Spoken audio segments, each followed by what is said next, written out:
Hey folks, welcome to a second installment of Packvember for 2024. This time I have a special one for you. We were just revisiting a Packard Bell last time, but this one's new.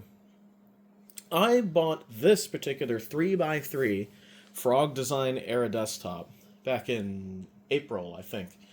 There was a computer museum locally here, and unfortunately the guy had to close it down.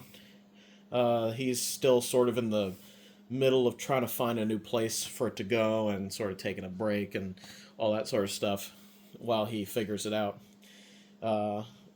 So long story short, when he was moving out, he needed to sell some of the extra stuff, and one of the things I bought was this. The other things I bought were some monitors.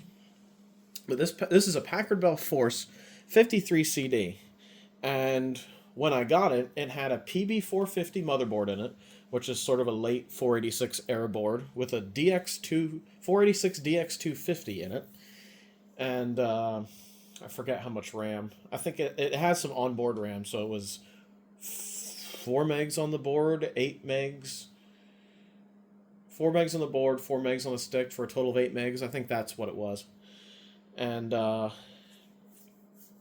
yeah, the battery was taken care of, so I put a Tataran battery in there. And unfortunately, I just couldn't get this computer to cooperate. I kept having weird RAM problems, and it was freezing, and it was doing all sorts of stuff. I'll show images on the screen of what it was doing. It would constantly get RAM errors, and it was never consistent either. So my thinking is there's a component level issue with the board. Maybe the capacitors are getting to the point where they're starting to get flaky and go open intermittently, and that probably... And when that happens, a circuit's not complete, so it's probably doing something very erratic and weird. So unfortunately, that's happened to 2 Packard Bells I have with the PB450 board. The other one being the rat-infested one from last year. That one's showing the same symptoms, unfortunately. So what I ended up doing, because I wanted a good 3x3 Packard Bell, it's a nice size to have. I mean, it's a small footprint. It's about the length of this keyboard. It's not very high, you know. It's kind of the perfect computer to just shove on a desk somewhere when you want to play with an old machine or play old games or, you know, do whatever you do with old computers. And what I ended up doing is going on eBay and getting another motherboard for it. They didn't have any other PB450 boards or 486 boards. So what I ended up doing was getting a Pentium-based motherboard, a later motherboard, about a year newer than the one that was in there. Still the LPX form factor, so, you know, it fit just fine. The stickers on the back no longer line up with the ports, but that's all right.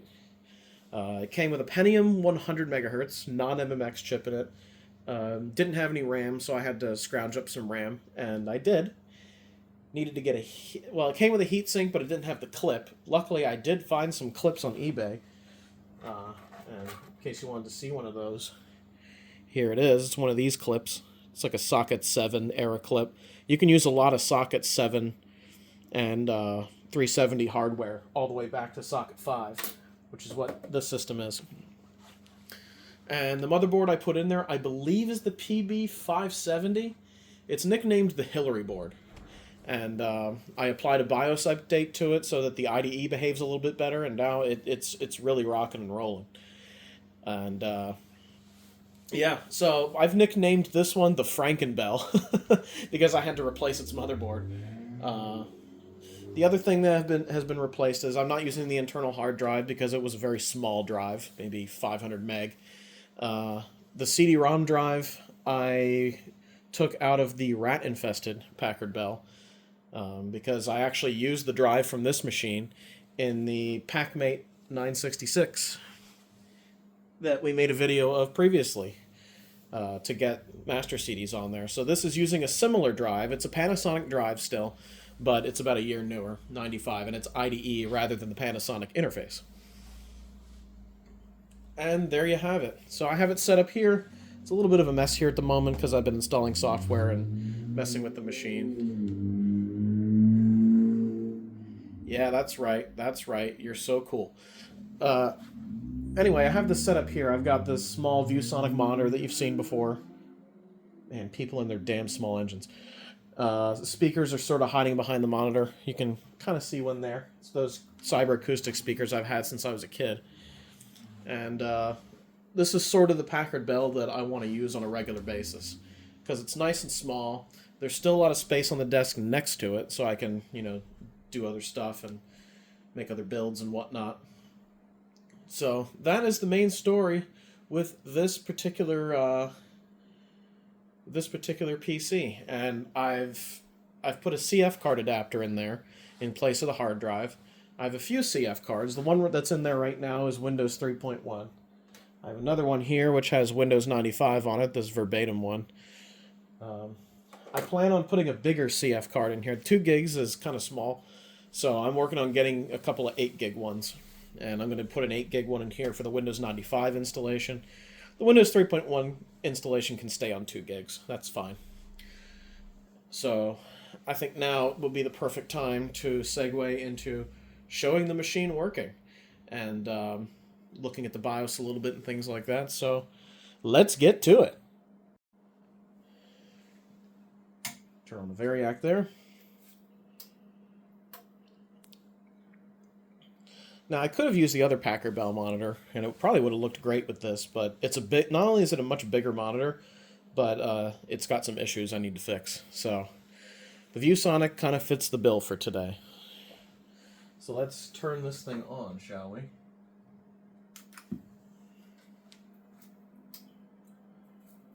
There you go. Hit the pause button there so you can see exactly what's going on.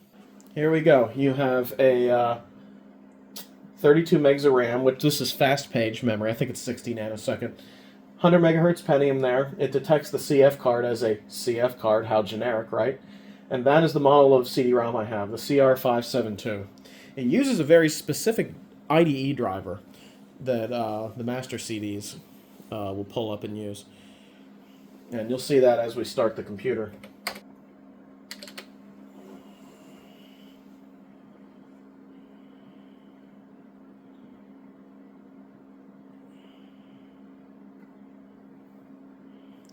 And here we have the BIOS.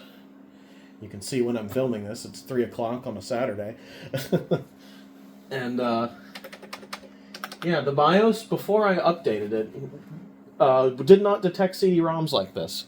So if you end up with a PB570 or a Hillary board, it's definitely necessary in this modern age to update the BIOS, or else it's going to detect CD-ROMs a bit like a 486 would. Not very well, to say the least. 32 megs of RAM there.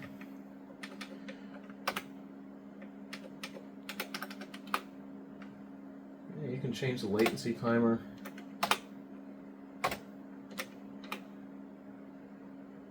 Boot with PNPOS is in there and everything.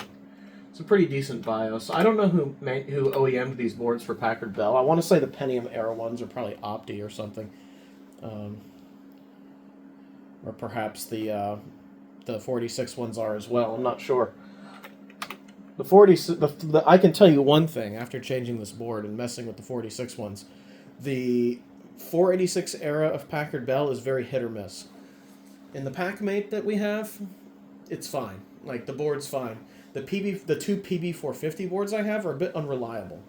So it's definitely a welcome sight to have the Pentium, because the Pentium is a lot more reliable in my experience across the different Packard Bells that I've owned over the years.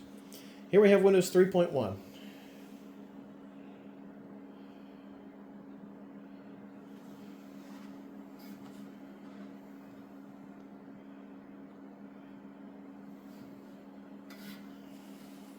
There's that special driver I was telling you about.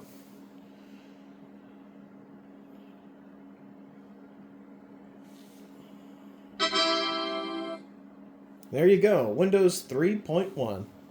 The master CD I used for this was the February 1995 one. In fact, I have it here burned. This is the particular restore that I used. It's the February 1995 Windows for Workgroups 3.1 master CD. 170210R4. And that is new enough to have drivers for a Pentium era board like this, like the 570. But it also has a lot of the older, it has the old navigators, some old software. There's a fly on my screen that won't leave. Get out of here. It has the older navigator, the older software, and it's kind of my ideal Windows 3.1 example on a Packard Bell. So it still has the PB new thing, or PB demo thing that we can take a look at.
And there you go. There's the demo. So that's the installation that gets you that particular demo and the older Navigator. I want to say it's Navigator 2 point something, I forget. Nostalgia Mall, help me out here. So, let's get back out here.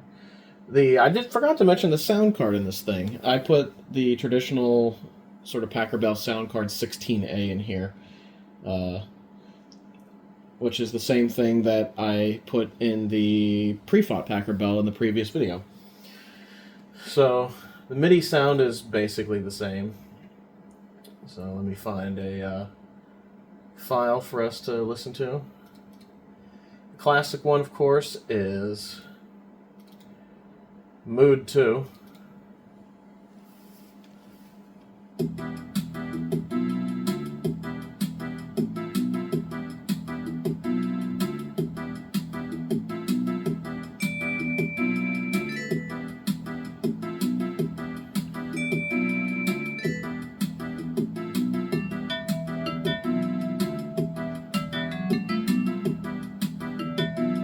So it's a Sound Blaster Pro clone of sorts.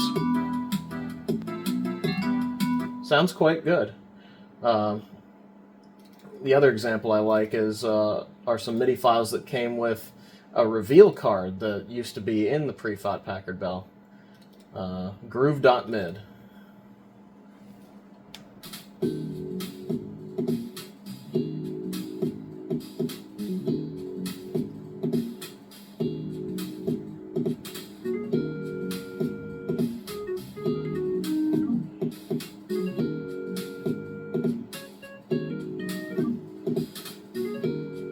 Oddly enough, that MIDI doesn't sound as good on the Packard Bell card as it does on the reveal card, which I'll have to show you that in a future video. It sounds really good on that card. So the MIDI's about the same. We went through 3.1 in the last video. It's a lot of the same stuff that's on the other one. So, I mean, the one thing we have to do at least is go into Navigator. Look how fast that is. Welcome to Packard Bell's Navigator. Welcome to the main menu of Navigator, the easy way to get to know and use your Packard Bell computer. Explore the functions of Navigator by using the mouse or the tab or arrow keys on your keyboard. It is so much faster on this machine than the pre-fought 486 machine. Still a little slow to change, and that's because of the CF card. It's a slow CF card. But, as you can see, there's still no bathroom. And there you go, that's Windows 3.1. It's largely a similar installation that I have from the previous video, so I'm not going to bore you with that. What I'm going to do is I'm going to go into Windows 95, which is where these Pentium machines shine. I did fix a lot of problems with the pre-fought since the last video, by the way. I used the wrong floppy to install Windows, and unfortunately that made a lot that generated a lot of the DOS problems that we had. And I managed to configure the DOS memory properly, thanks to some help. So mem works. There you go. DOS stuff works as well, but we'll look at that on the Windows 95 machine. So without further ado, I say we switch to that particular CF card. Right. Some time has passed since the last segment where I showed you Windows 3.1. So I had a lot of issues with CF cards on this system, on this PB570 based motherboard with the BIOS update. It really doesn't like a lot of CF cards. I've tried... well, the CF card I had with Windows 95 on it just straight up stopped working on this machine. I don't know why. I bought some industrial CF cards that are parallel ATA, that they even say so on the front of them. They work, but they don't work well. Like the write speed goes to 0 and a lot of the time, even when you're transferring stuff to them on a regular computer. So I got really fed up with all that, and I decided to change to an SD card solution. So this thing now has an SD card adapter in it instead of CF. And so I have various little SD cards that I can use in this machine. The 8 gig one is Windows 95, and for now the 1 gig one is 3.1. I'm going to get a 2 gig card for Windows 3.1 later, but hey, there you go. I have a 4 gig one in there now that is running Windows NT 4. So I think that is, appropriately enough, something we should demonstrate, because this machine runs Windows NT 4 quite well. Alright. Windows NT SD card is in there. Let's boot this baby up.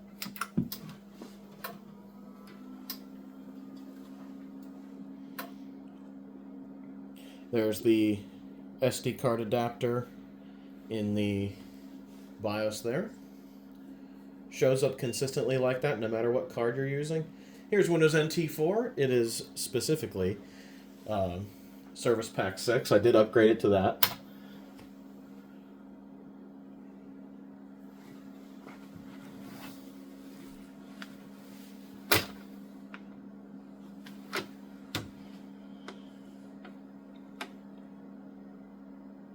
There you go, Service Pack 6.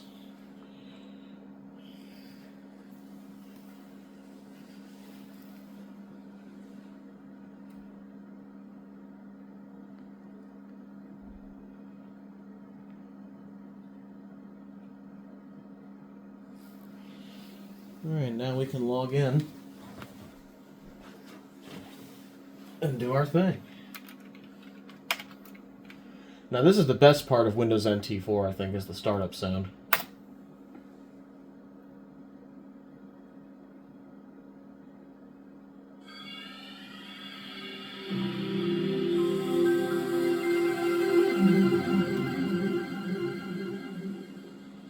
Man, that sound makes me feel so productive.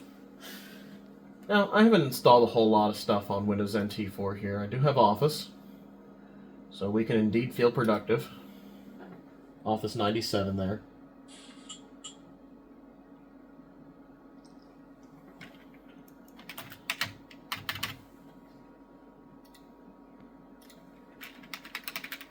Productive!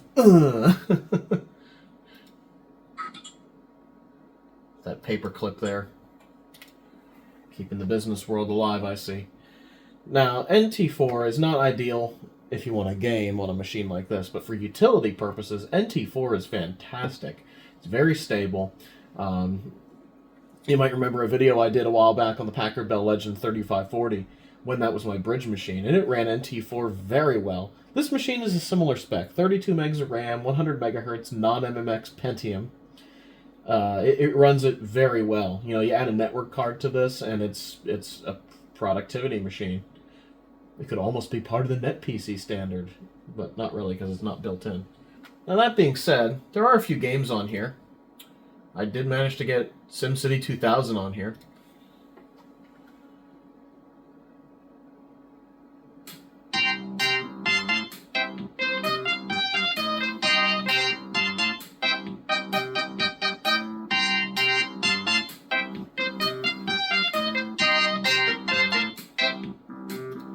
UFOs in Atlanta.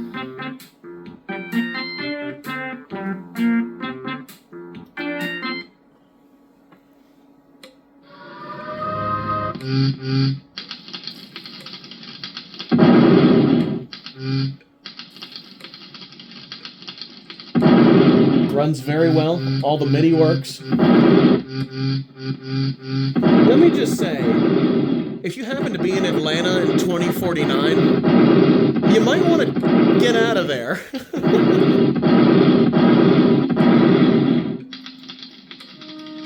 Yeah, SimCity works great. I've copied a few other games to the hard drive. One in particular that I copied to the hard drive gives you a funny message when you insert the CD, and that is Thinking Things Collection 1 here. These Edmark games are very important to my childhood. We should talk about these someday, but this is definitely one of them. Thinking Things. No, this is Windows NT 4.0, Service Pack 6. It expects Windows 95, more or less. Ren says, "You idiot! This is not Chicago!" Ren and Stimpy fans on the dev team. I love it. But despite that error message, which I guess is really just an Easter egg, if anything else, the game does run. I think I demonstrated that in another video, but we'll review here, shall we? Wow, Corel. Yeah, I tried to install Corel, and it just flat out didn't work. So I say we delete the Corel folder.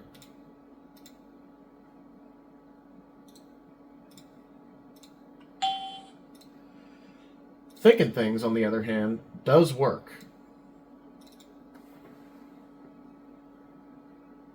Works just fine, because it's like the right API.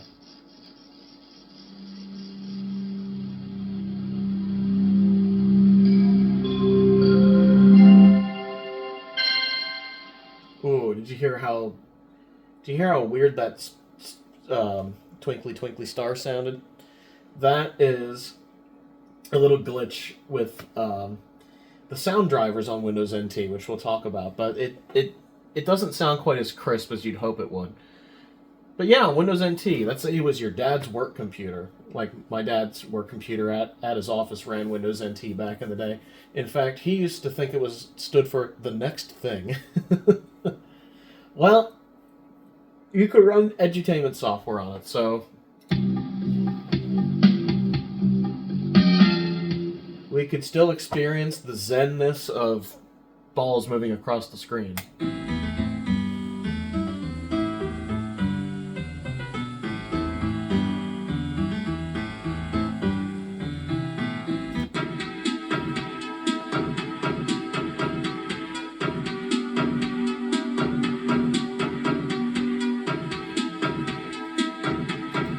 And not only that, we can go to the Fripple shop.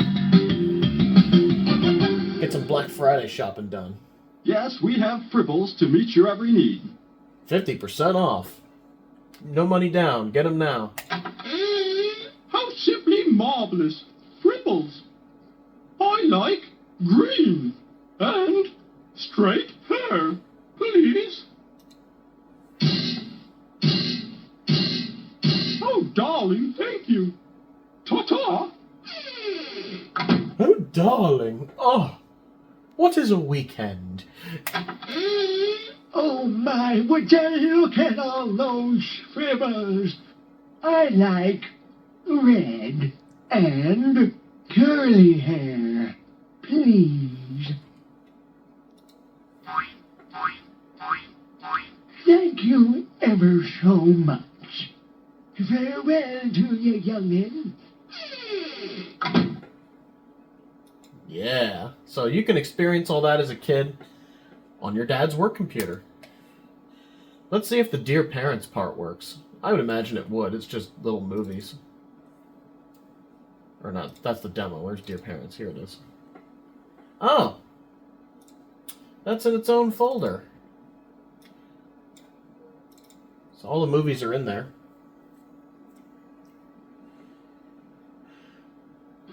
Hi, I'm Donna Stanger. I've been involved in software development for 14 years and was a teacher for 20 years before that. As a director of a federally funded project, I had a wonderful opportunity to examine the memory and thinking skills of several hundred children and to investigate the potential of educational software to improve problem-solving ability. Because of those experiences and many others since, I am convinced that children are capable of much higher level thinking skills than they're often challenged to use. Yeah, maybe that was true in the 90s. I don't know about now. But there you go. Little FMV sequences like that work. Donna Stanger is responsible for a lot of my childhood. As you can see down here, I have Busy Town. Now, this is a weird one. So, Busy Town technically works, but because it's sort of an in-betweener hybrid Windows DOS application, the sound doesn't. And y'all have to hear the most pathetic rendition of the Busy Town theme. The only way it'll work is if I use the PC speaker, and it is so anemic that it's actually funny.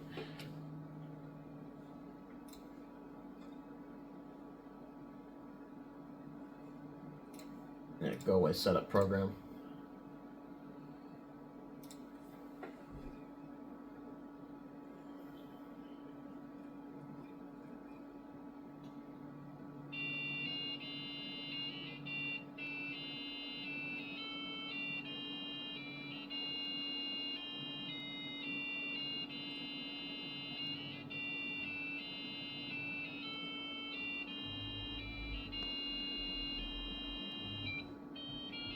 Isn't that just sad? Compared to what you'll hear on Windows 95, it's going to be pathetic. But let's say you had a 386 PC growing up, and this is all you had as a kid. It would still be fine.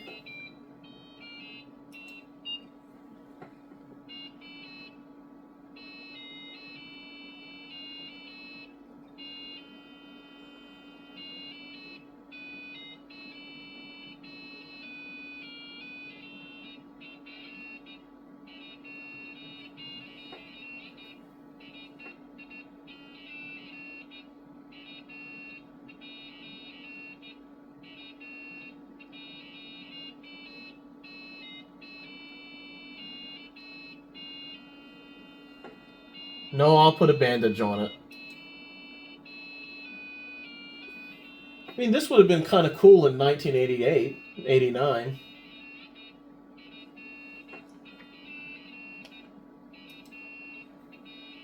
But compared to the multimedia experience that you get, otherwise, it's night and day different, you know?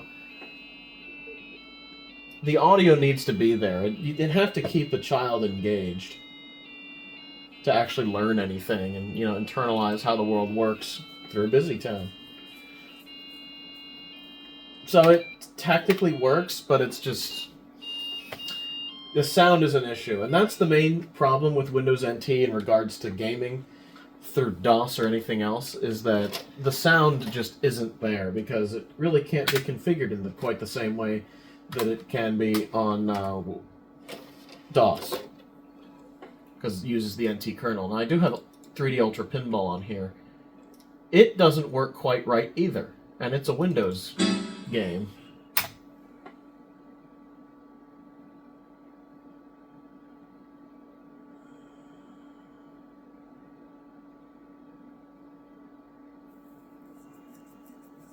You'd normally be hearing that Sierra tune right about now. But you're hearing nothing. There's no sound. None whatsoever. And it experiences this Cirrus Logic glitch that Windows 95 does as well. So I think this is just a bug in the game. It was really designed for Windows 3.1, so it can act a little buggy. But the game is playable like that. Not very playable. I think if you just change the resolution or change the color, you can fix that problem. Well, the other one that we're going to have that surprisingly worked well is KidPix Studio. So your dad's work computer could also run KidPix. So if your dad had to do something that didn't involve the computer, you could sit in his office on Take Your Kid to Work Day and just draw stuff in KidPix. Seminal 90s experience, man.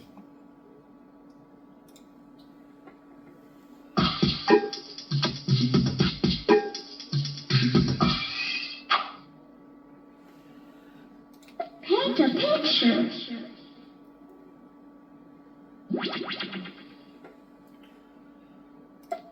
Might as well do something funny here. When it's the holidays and you see a very attractive woman.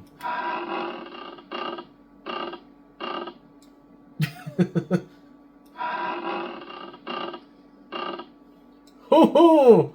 Yeah, I know I'm 3 years old, but I love that sound effect. Choose a movie to watch. Now this is the part that I didn't think would work, because this requires video for Windows, but I guess Windows NT has that built in a way, because it didn't have to install it. Now, we gotta watch some of the ones in the weird folder. These, I discovered that these videos in the weird folder, these little clips, they all come from British Pathé films. So, if you ever wanted to watch the whole thing, look up British Pathé. A lot of this is on YouTube as well. I like this one quite a bit. I do love you, Mommy. I do love you, Mommy. I do love you, Mommy. I do love you, Mummy. That doll is going to eliminate me in my sleep. Now, since it's that time of year.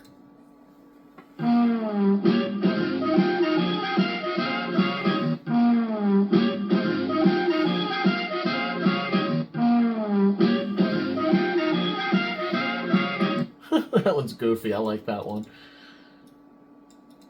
And of course, our old favorite. Your feet are not made to wear big fat shoes like that. Your feet are not made to wear big fat shoes like that. Your feet are not made to wear big fat shoes like that. I love that. Love it. So, a Windows NT machine, not a very cromulent gaming machine, but it can run some edutainment software. And that's cool. I believe Fatty Bear's birthday surprise worked when I tried it all those years ago. Maybe we can revisit that in a future video. But yeah, that is Windows NT. A very cromulent operating system, but not ideal for gaming. You really want to stick to DOS 622 Windows 3.1, Windows 95, Windows 98 for your DOS stuff. And preferably on a machine like this that's, you know, socket 5, or even an even better machine that's socket 7, or Pentium. Even Pentium 3s are good for a lot of this stuff. But yeah, Windows NT, man. Pretty nice operating system.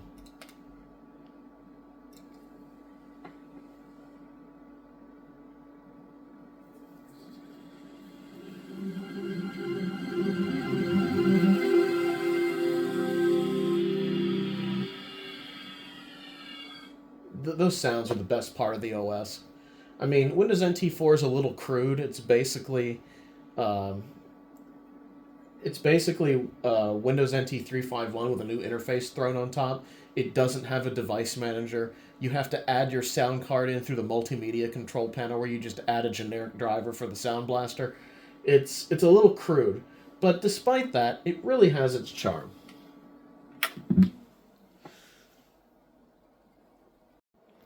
All right, the Windows 95 SD card is in there, so let's boot it up.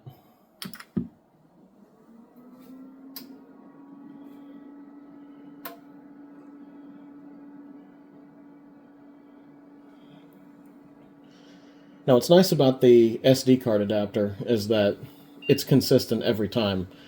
The controller is on the adapter, not on the card, unlike with CF. There you go. I like that Kotobuki, Matsushita Kotobuki, which I like to call the Kabuki driver, which I don't know how appropriate that is, but I thought it was funny.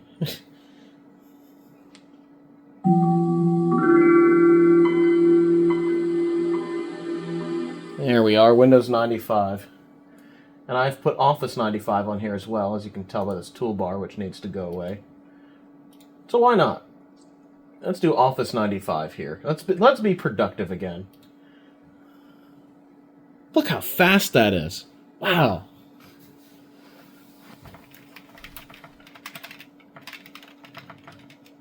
Again!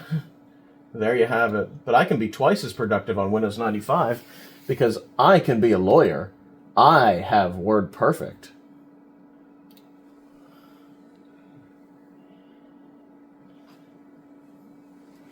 There you go, WordPerfect.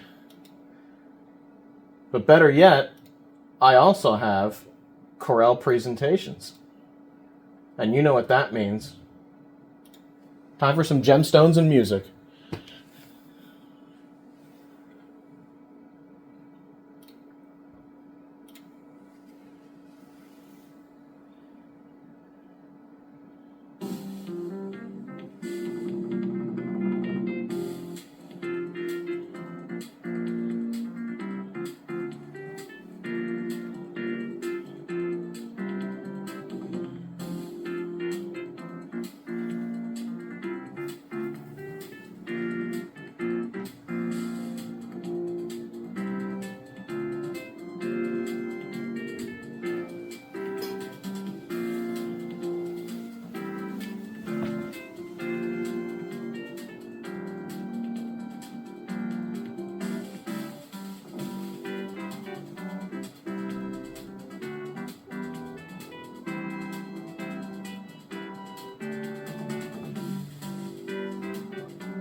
Don't you wish that you were that productive? I can have that much lapis lazuli. Or lazuli, however you want to pronounce it. Corel, man. Corel. Not Steve Carell, but just Corel. Alright.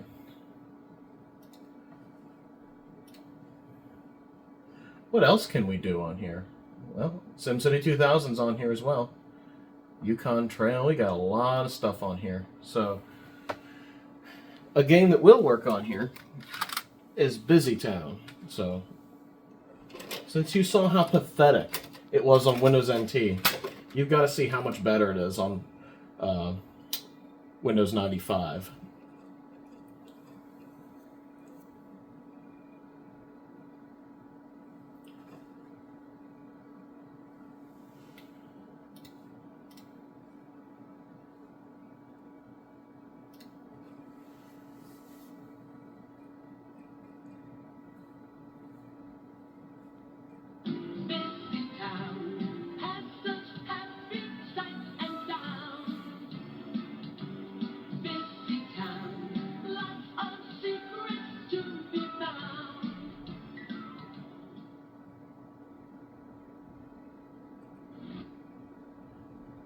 Welcome to Busy Town. Oh, and the MIDI stopped working for some reason. Fasten your seatbelts.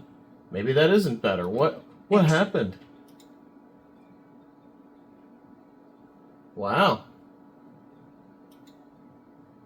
Yeah, Busy Town's a weird game. Sometimes it works, sometimes it doesn't.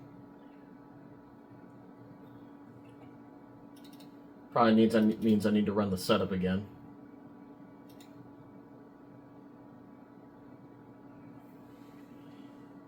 I think it's mostly a Windows 3.1 kind of game.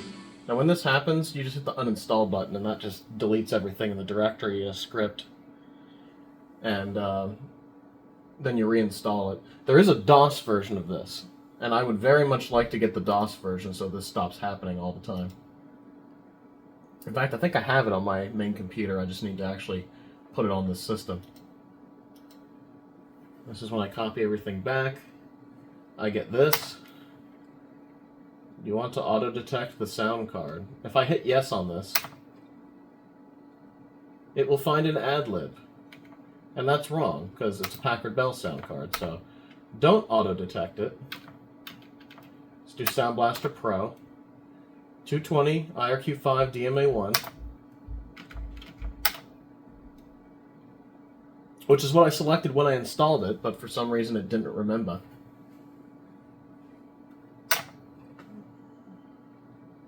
Now it'll work, probably.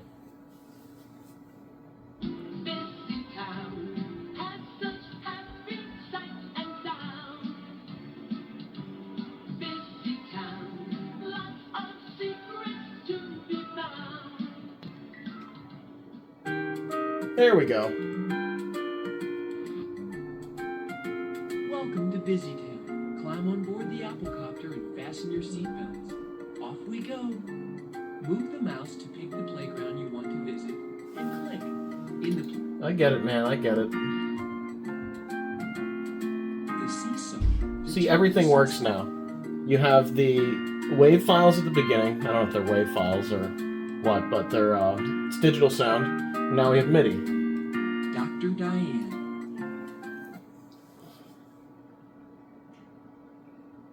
Doctor, I got a problem. I fell off a swing and hit my bottom. I'm hurting everywhere. I don't know where to begin. My cheek hurts, my eye, my head is spinning. Put a bandage on it. What could be more 1993 than that? Dr. Diane, I've got a problem with my knee.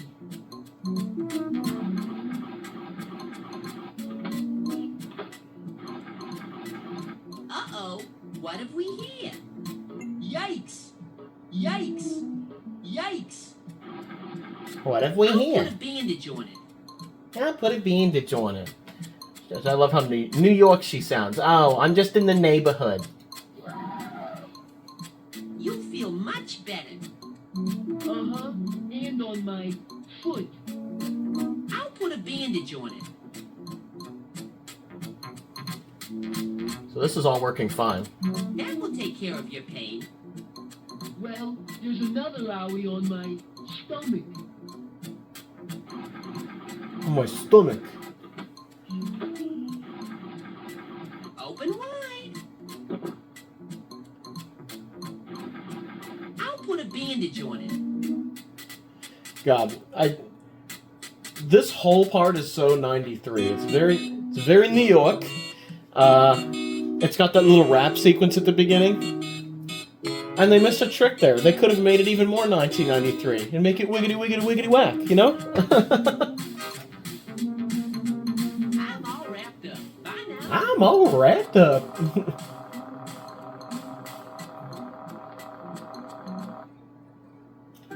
There you go. That's the pickiest game of all. Dr. Diane, exit.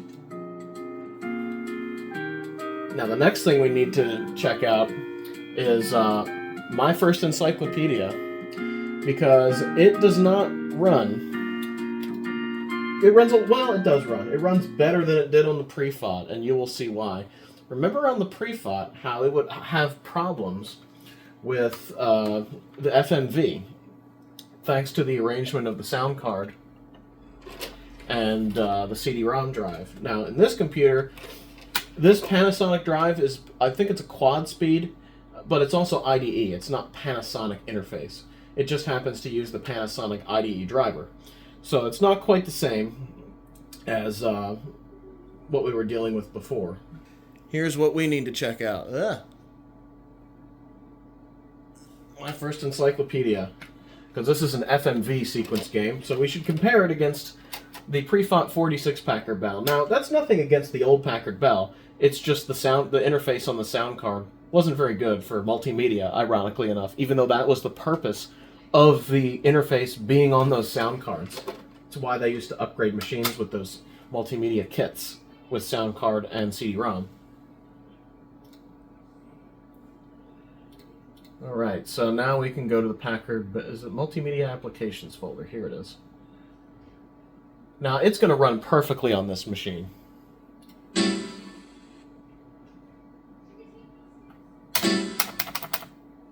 You know, I say that.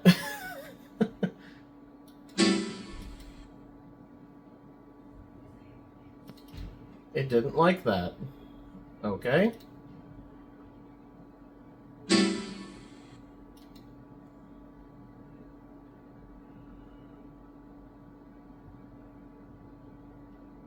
Well, whatever. We'll just install them off of the CD then.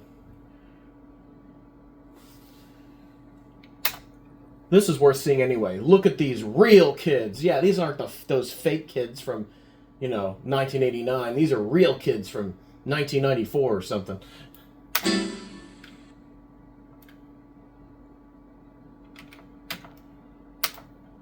Okay, we'll call it Tree 2.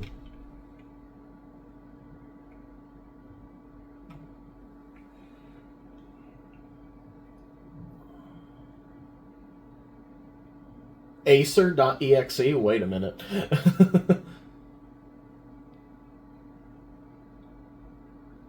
Very old-fashioned installer. And we'll call that Spider-Man CM2. Of course, we want FM synthesis, because we are not savages. We use a real sound card here.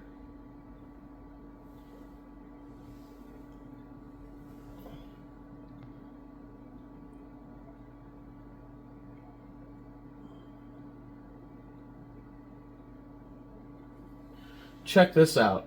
This is the virtual program manager in Windows 95. It's like having Windows 3.1 on Windows 95. It's bizarre. How cool is that? I've never really used this, but it's a thing. Anyway, now let's try my first encyclopedia.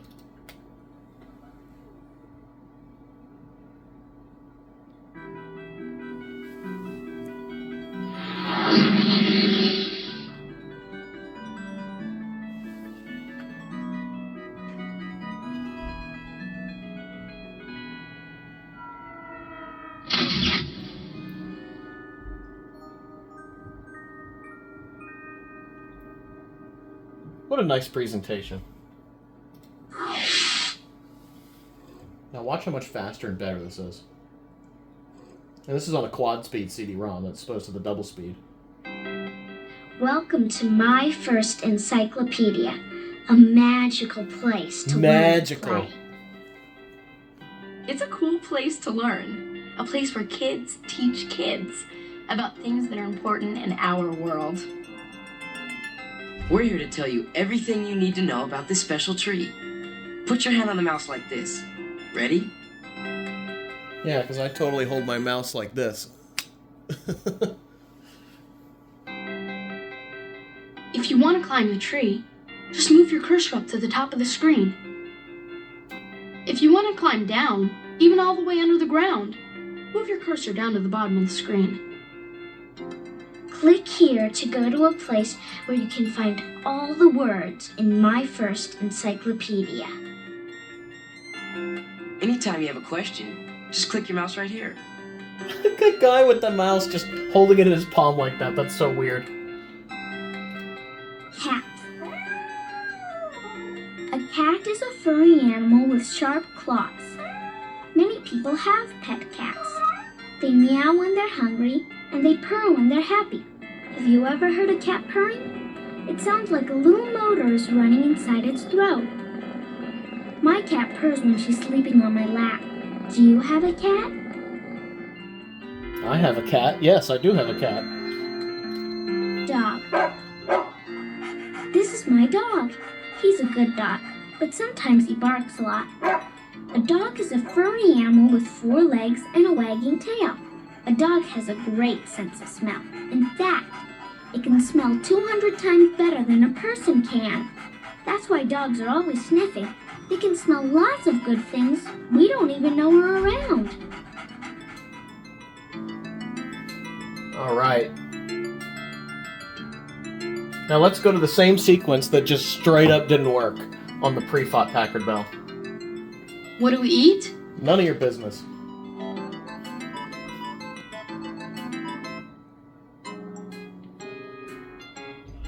This is our secret tree kitchen. Today it's my turn to cook. Now some things in a kitchen can be really dangerous, but this make-believe kitchen is completely safe. There's a lot of things to learn about food. God, that reminds me of an old episode of All That. Maybe you guys might remember when P. Diddy was in this kid's window and he started freaking out about it. Ma, there's P. Diddy in my window. Which has a whole new context now, but man, that really reminds me of it. Oven? Oh no, be careful. This is hot. It's an oven. An oven is a special cabinet that you can make very, very warm inside. You can bake cakes, cookies, and other yummy things in it. And just a public service announcement for everybody. The oven is not a closet. Don't store stuff in there. You might preheat the oven and forget you have a few things in there. Seen it happen. Poison. A poison is something that can make you very, very sick. Some poisons can even kill you. When you see one of those faces on a bottle or can, stay away. It's poison. It's poison! Now here's one of my favorites. Soup. Soup is a kind of hot, wet food. Some soups have vegetables or meat boiled in water. Other soups have noodles or rice in them. Now my favorite kind of soup is alphabet soup. It's got all different kind of letters floating around in it. Sometimes I look for the letters of my name. Soup's really fun, and it tastes good too.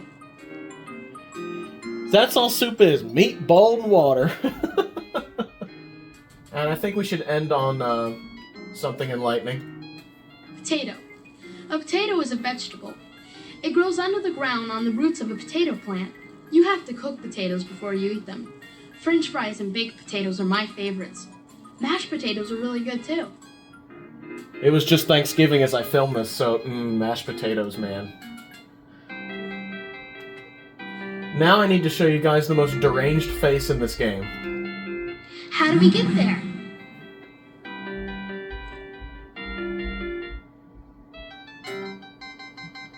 A dashboard controls a car. This is a dashboard for kids. Try it out. Yeah, listen to that MIDI music. Oh, oh, oh, oh, oh, oh, oh, oh, yeah. You can even change the radio stations.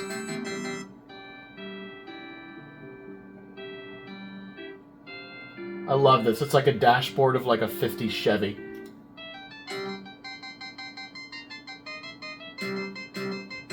It's Grease Lightning!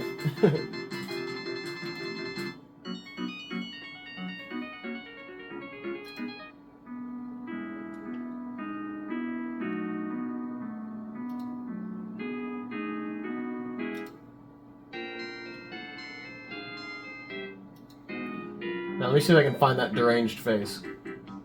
Welcome to There the it is. Let's Go game.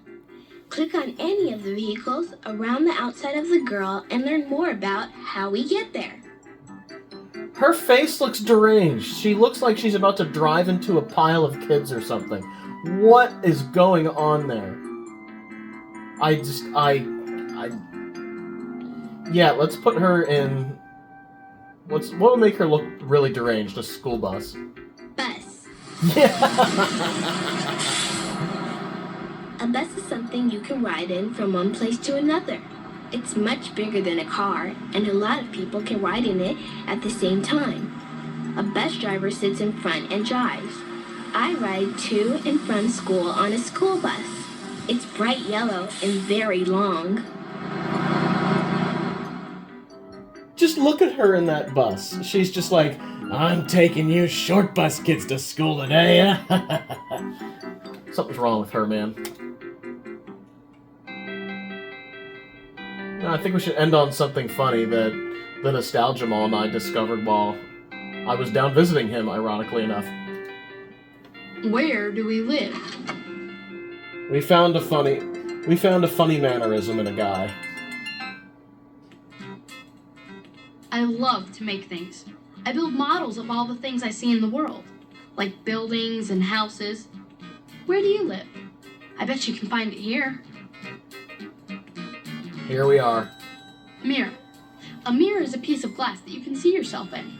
The back of the glass is painted with shiny paint. All the light that hits this shiny paint bounces off, comes right back to whatever's in front of the mirror. That's why we can see ourselves. We look in our mirror to fix our hair and to make sure our clothes Fix our hair. How do I look? Yeah, I like to fix my hair. That sounds a little oddly, like, flamboyant to me. I don't know why. I love that. But there you go. That is my first encyclopedia. It runs 100% better on this machine than it did on the Packmate 966. Simply because of the interface that the CD-ROM drive uses. Now, if it was a different interface on a different sound card, it might be a different story. If my reveal drive worked, I think we would test that theory out. But this is a piece of software that used to come with Packard Bells, so it's kind of it's in good taste that it would work, you know. Spider-Man Cartoon Maker works fine, thankfully, because that's just like a Windows API with some WAV files and stuff. That's really all that is. Now, the one thing I had issues with on the 966 was some DOS stuff. Now, DOS stuff I've managed to sort of figure out on this machine, and a little bit on the other one as well. It was mostly memory issues. Let's empty the trash here. Now, I managed to figure out a lot of the memory issues. With this machine, I found that if I start up with Windows and then go to DOS mode, a lot of conventional memory is kind of used up. So what I need to do to demonstrate the DOS stuff that I've wanted to is just restart the computer as a whole, hit F8 on boot up to get to command prompt only. And that seems to do the trick for a lot of the DOS games. So we'll do that, and we'll play some DOS games.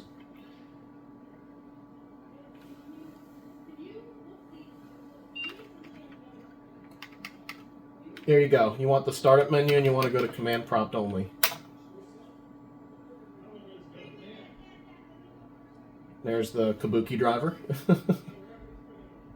It's wearing Kabuki makeup to cover up the fact that it's just IDE. Now, here we go. So we can go into games. I believe I have... Do I have a Games 2 folder? Yeah, I do. So, CD Games 1, I think, is all of my stuff. So I have Chucky Egg, Duke Nukem 1, 2, 3 on here. What else have we got? Oh yeah, I have Satan, which is a game that is a little bit too old for this machine. It runs too fast. Since it is Packvember, I think we need to do Fatty Bear, don't we? The DOS version of Fatty Bear, the best version. Oh, I need to run the setup.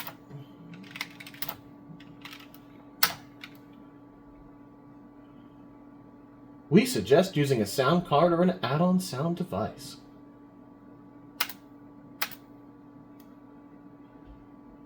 A loss of speech quality may result when using the PC speaker, AdLib, Disney Sound Source, or the Kovacs speech thing. Hey, they mentioned the Kovacs speech thing. How about that?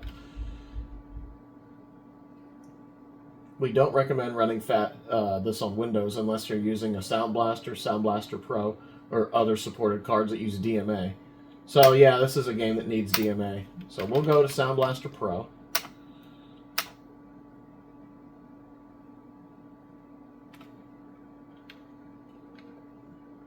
It's 220.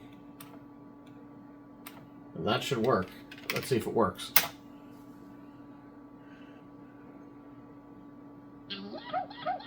Yep, works fine.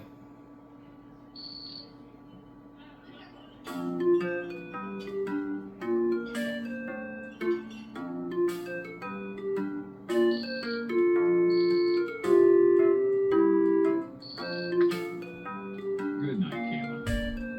Good night, Dad. Tomorrow's my birthday, and Mom and Dad are gonna have a big surprise for me. The thing I like about this game is the pixel art. It has very cozy, kind of kid-friendly, comforting pixel art. I love you, Daddy Bear. And I like the DOS version the best because the music sounds better. There's a lot of work to do before Kayla wakes up. I want to make her a big The DOS version, cake. Oh, will she ever be surprised? I better get busy. it uses the actual sound card MIDI as opposed to just a recording of it, which the Windows version uses. Birthday time for her bulletin board. Oh, Gretchen, that sounds wonderful. I need to go to the kitchen and make Kayla's birthday cake. Daddy Bear, would you like some help making the birthday cake? I'm a heck of a cleaner-upper. Oh, yes. Thank you, Matilda Rabbit. That would be nice.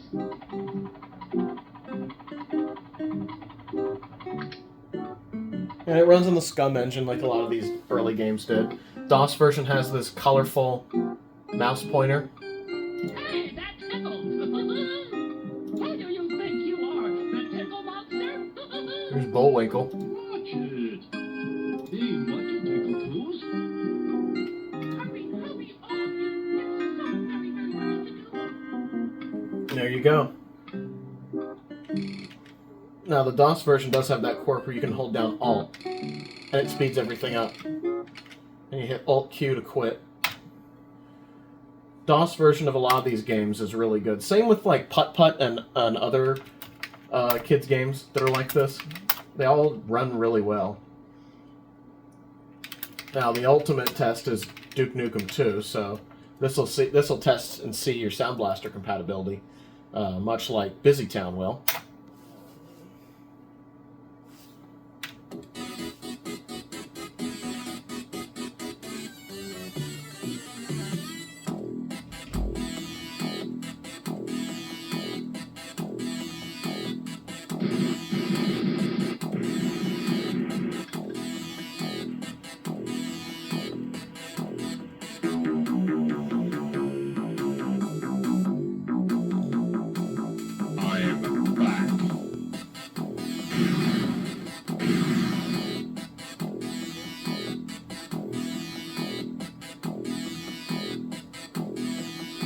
Look at that news anchor.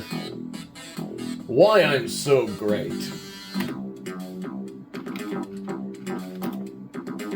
There you go, it's got Sound Blaster and ad-lib sounds. And the game runs pretty well too. Loads really fast.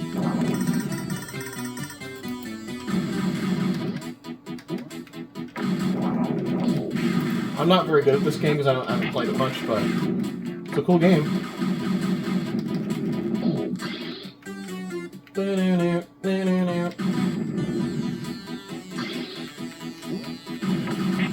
Straight up like Enter Sandman as the music.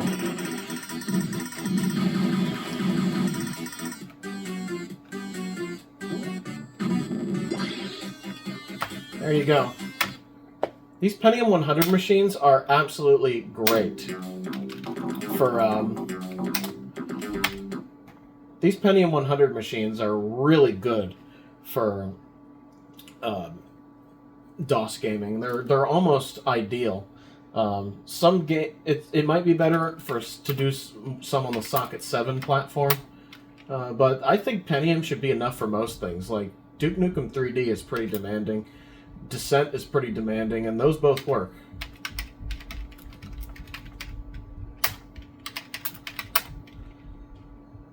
So we'll run setup on this, just make sure the sound is up to snuff. Yeah, that all seems fine.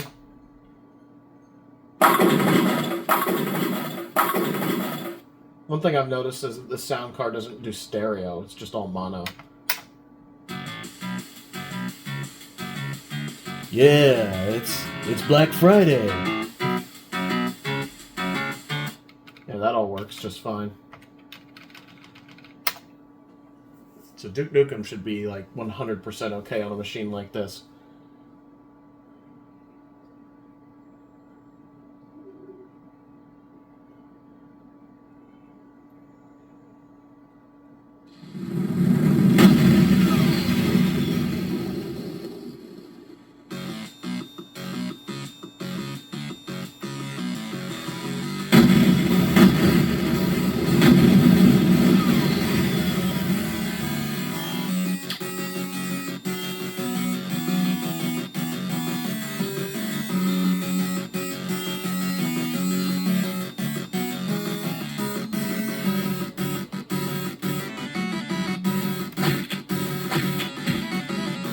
Piece of cake.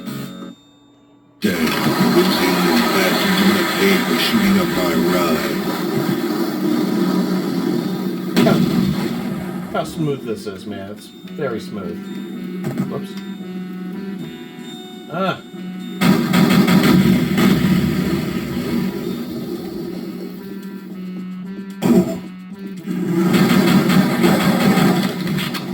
He fell over, huh?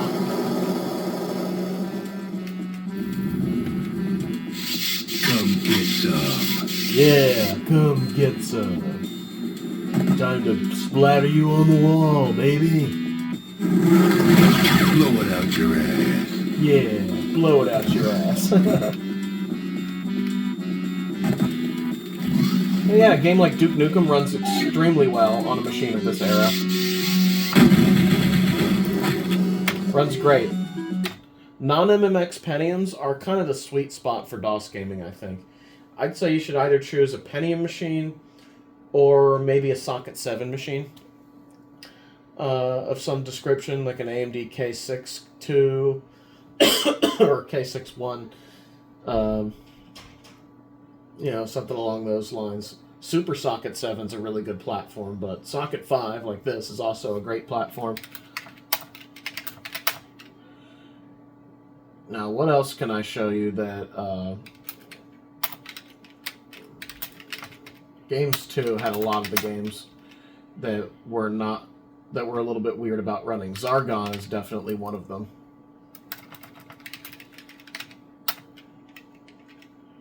Sound down a little bit, because this is going to be loud.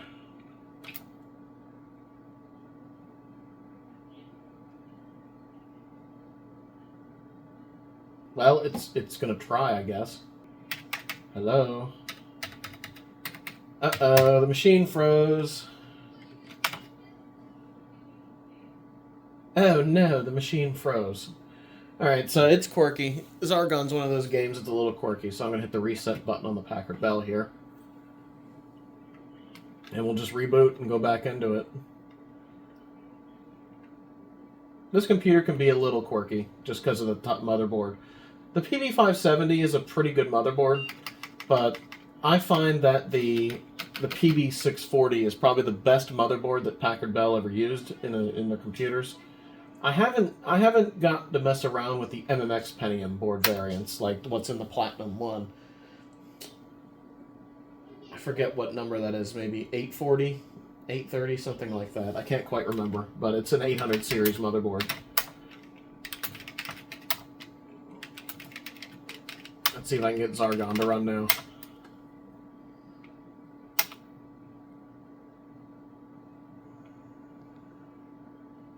Yep. There we go.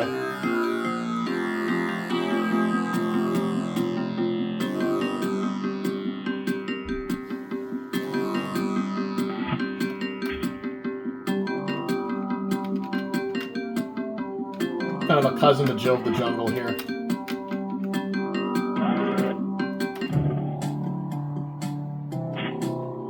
All the sound effects work fine.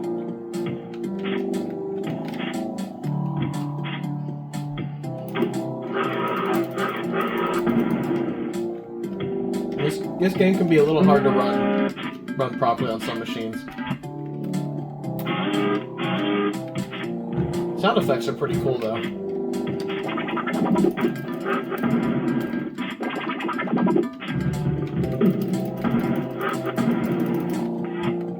Now, one thing that makes these Packard Bell special is they know how to...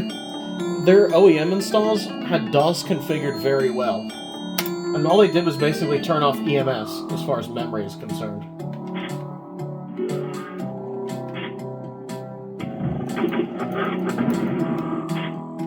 All these presents, man.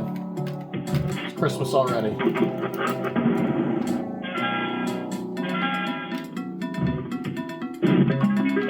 $2,000 points, nice. Satisfying score!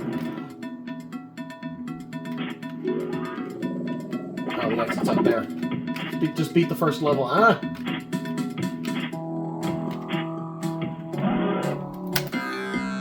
There you go.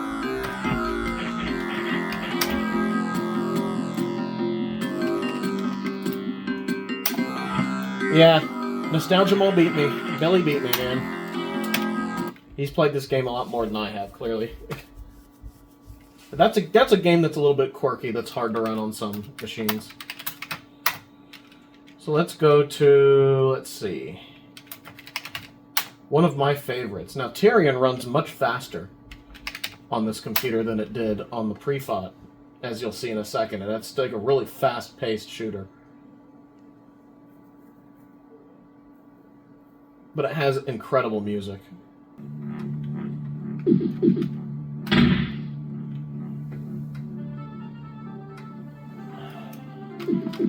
little bit of a loud game.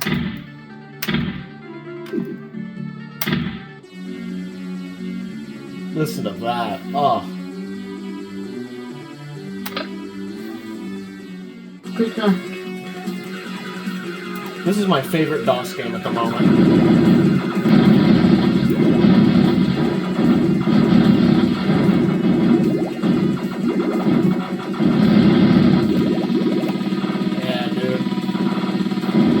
Destroy those bases.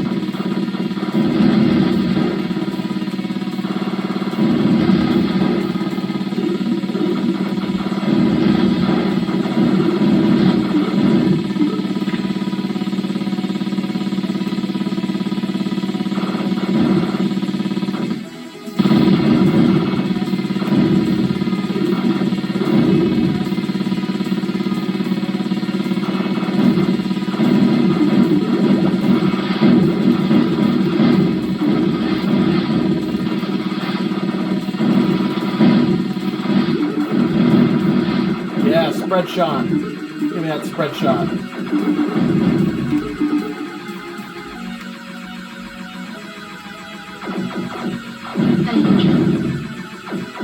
This is peak DOS gaming, in my opinion.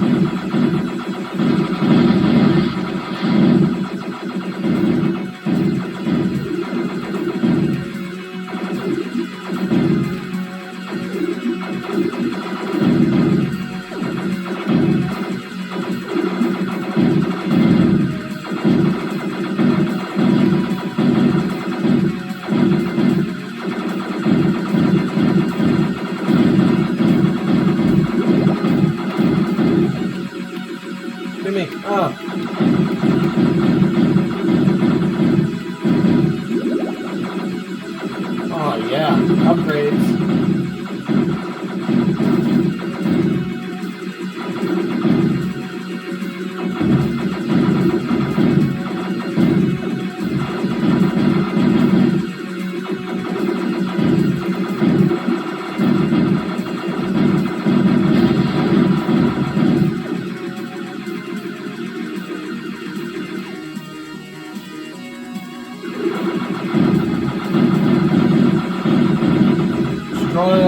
Destroy them, those turrets!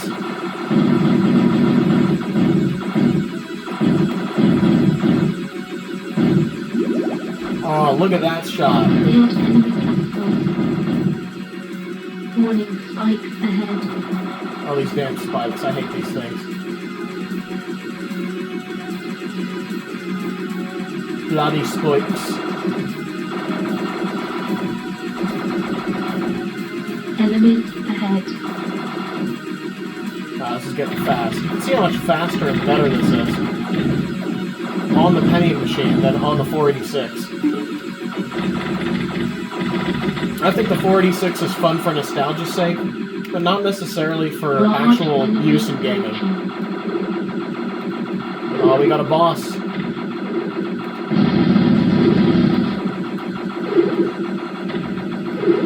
Alright, buddy.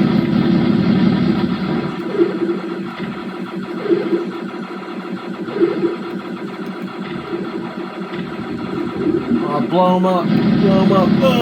Yeah! Level completed. This game is incredibly satisfying. I recommend you play this. Just download DOSBox and play this game. It's so good.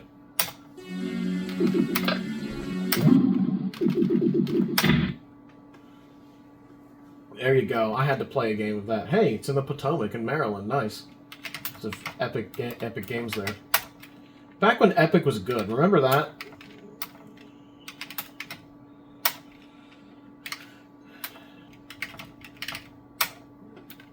Let's play some Sky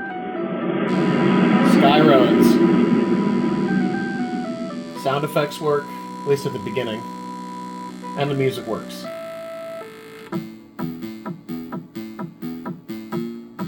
Music sounds perfect. I haven't beaten Road 3 on this machine yet. Well, let's change that.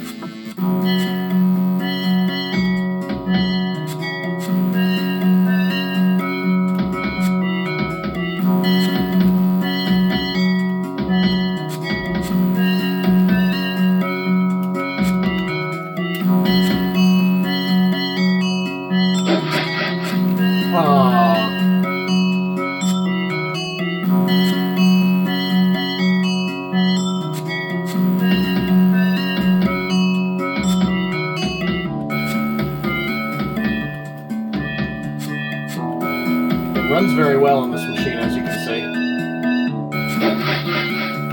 Oh. Whoops.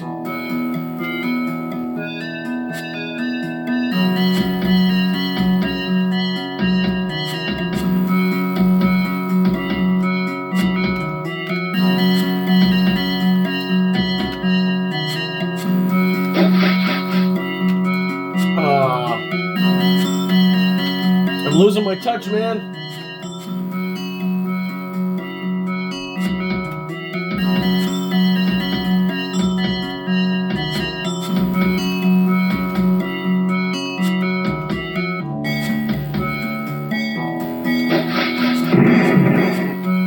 Slow down. That was stupid.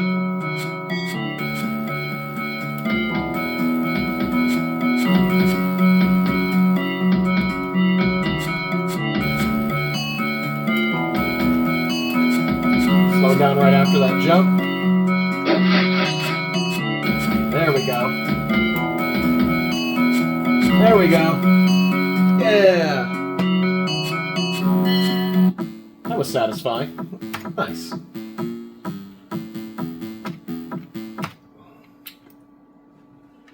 So, as you can see, these Pentiums are very cromulent DOS machines. Very cromulent DOS machines. And that's my favorite part about these Pentium-era Packard Bells. This and really any other Pentium machine, you know, Gateway 2000 or a white box PC, custom build, you know, anything like this is going to be awesome for DOS gaming. They're really good. My Socket 7 machine is also excellent for DOS gaming. And that runs Windows 98, so it's a little different, but I think we should end with how Descent runs. I hope I had configured the audio right. I guess we'll find out.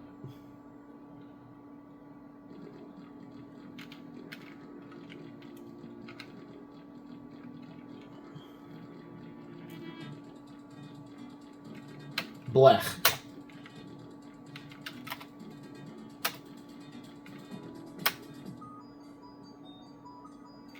Let me turn this up a little bit here.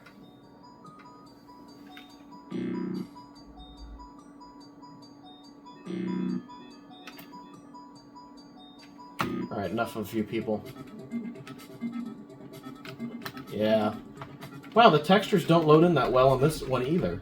And the sound isn't working, so I didn't configure the sound right, but being that as it may, look how smooth it's running.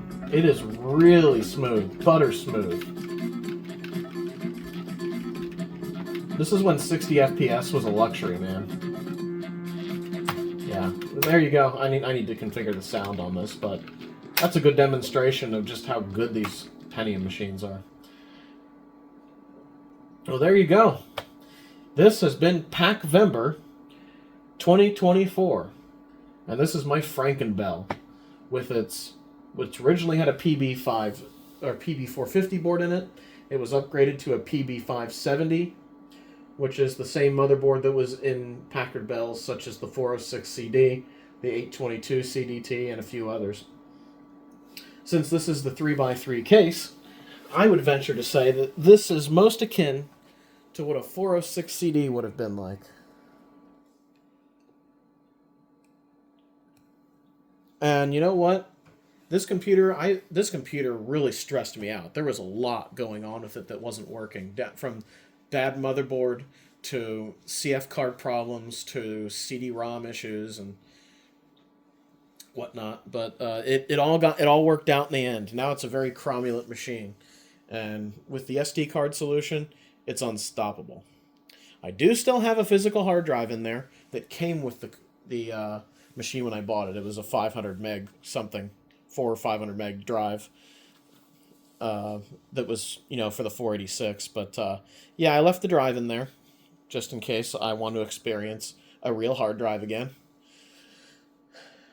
And yeah, there you have it. This has been Packvember 2024. I hope you all enjoyed these videos that I could squeeze out. We have many more vintage computers to talk about, maybe a few modern things if we get around to it, but definitely a lot of vintage computer stuff in the pipeline. And yeah, I hope you all had a nice Thanksgiving.